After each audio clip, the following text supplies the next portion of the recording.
పేపర్లో చూసినా ఇంకా నా చేతికి నోటీసులు అందిన తర్వాత మా పార్టీతో మాట్లాడి తప్పకుండా దాని మీద స్పందించే ప్రయత్నం చేస్తా. నెంబర్ 2, కోర్టులన్నా చట్టాలన్నా అపారమైన గౌరవం ఉన్న పార్టీ కాబట్టి తప్పకుండా హాజరయ్యే ప్రయత్నం చేస్తాం. అసలు ఈ పేపర్లలో వార్తలలో ఉండేందుకు చేస్తున్నదట్లుగా కూడా కొన్ని విమర్శలు వస్తున్నాయి. మీద ఏమైనా చేస్తారు? ఈ ప్రభుత్వం వచ్చిన తర్వాత అట్లా చేస్తా అట్లా ప్రగల్భాలు పలికిండు. ఉత్తర ప్రగల్భాలు తప్ప ఇంతవరకైతే ఏం చేసింది లేదు.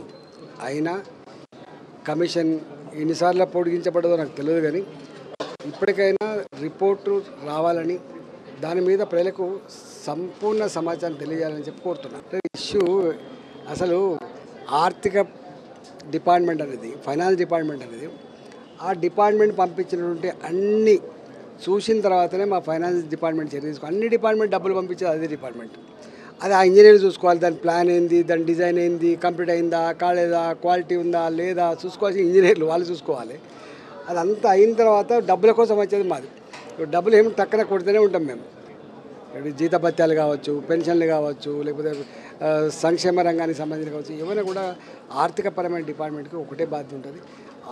ఆయా డిపార్ట్మెంట్లు పంపించినటువంటి బిల్లులు కావచ్చు అవన్నీ కొట్టేది కర్తవ్యం ఉంటుంది తప్ప పాలసీ మ్యాటర్లు మా దగ్గర ఉండవు. కేంద్రంలో ఉన్నటువంటి బీజేపీ పైన కూడా అనుమతులు ఇచ్చారు.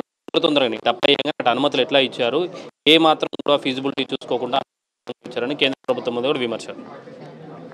ఇక్కడ ఉన్నటువంటి ఇంజనీర్లు కావచ్చు, ఇక్కడ ఉన్నటువంటి ఆ డిపార్ట్మెంట్ కావచ్చు, వాళ్ళకి ఏమేమి అవసరం ఉండనో వాళ్ళకి పర్మిషన్లు కావాలంటే ఏమి షో చేయాల్సిన అక్కడ అవి చూస్తేనే కదా ఇచ్చేది.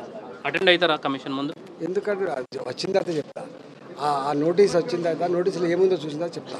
ఇది చూసుకోవచ్చు. ఇప్పటి వరకు నాకైతే నోటీసులను చూసిన తర్వాత దాని గురించి చెప్తానంటూ ఈటెల రాజేందర్ అయితే కెమెరామెన్ సదానంతో అజిట్ NTV హైదరాబాద్.